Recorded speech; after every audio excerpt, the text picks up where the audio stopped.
বছর পরে। তো এই দিনটিকে আসলে আপনি কিভাবে দেখেন এবং শিক্ষার গুণগত মান উন্নয়ন উপলক্ষে আপনার সুদূর প্রসারী কোনো চিন্তা ভাবনা এখানে আজকে আছে কিনা? আমি আজকে অভিভূত এবং আপ্লুত যে আমি 17 বছর পরে আমার গড়া প্রতিষ্ঠানে আমি আসছি। আল্লাহ অনেক মহান, মেগাবান।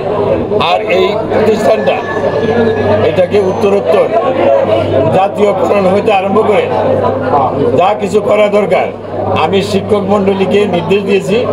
তারা সময় সময় খবর রাখবে, খোঁজ রাখবে, যেখানে যে তার দরকার, আমার যেখানে যেখানে প্রয়োজন আমি সেখানে এই কলেজের জন্য আমি কাজ করব, যাতে এটা একটা আগামীতে একটা বড় একটা শিক্ষা প্রতিষ্ঠানে এটা রূপান্তর করে এখানে আমরা অনার্স করতে পারি। পর্যায়ক্রমে আমরা এটা ইউনিভার্সিটি থেকে যেন বোলার থেকে যেরকম 10টা কলেজে যদি ইউনিভার্সিটি হয় তাহলে এইটাও যাতে পার করে। এখানে অনেক দূর দূরান্তের অনেক ছাত্ররা এখানে আসা যাওয়া করে, তাদের পরিবহনের একটা সমস্যা আছে। এখানে হাবিব ইসলাম কলেজে কোনো যাত্রীবাহী বাস দেওয়ার কি কোনো চিন্তা ভাবনা আপনার আছে কিনা? এই মুহূর্তে আমরা এটা নিয়ে এখনো ভাবি নাই। আমরা পর্যায়ক্রমে ভাববো।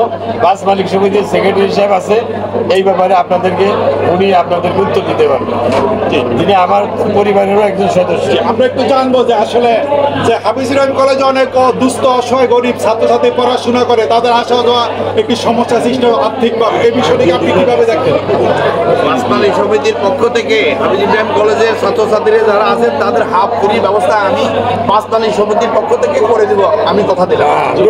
আমরা দীর্ঘ সময় আমি এই কলেজের একজন ছাত্র। আমি এই কলেজ দিয়ে যখন আসা শুরু করছি, যখন বলছি যে আমি হাফিজ ইব্রাহিম কলেজের ছাত্র, আমাদের থেকে হাফ ভাড়া নেয় কাঠ টাকা শর্ত। কিন্তু এটা মানে অন্য কলেজের ক্ষেত্রে এরকম না, কিন্তু এই কলেজের জন্য আমরা এটা হেনস্থার শিকার হয়েছি।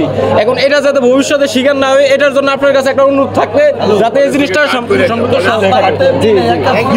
আমরা পরবর্তী যে অপকর্মের জন্য সেটার জন্য আমরা দুঃখিত এবং লজ্জিত। আগামীতে যেই কথাগুলো আমি বলেছি হাফ পাশের কথা সেটা আমরা বাস্তবায়ন করবো ইনশাআল্লাহ। তোমরা কলেজ থেকে প্রিন্সিপালি থেকে কার্ড করে নাও, বাসে যারা আসবে তারা কার্ড দেখাইলে হাফ ভাড়া নেওয়া হবে। ঠিক আছে।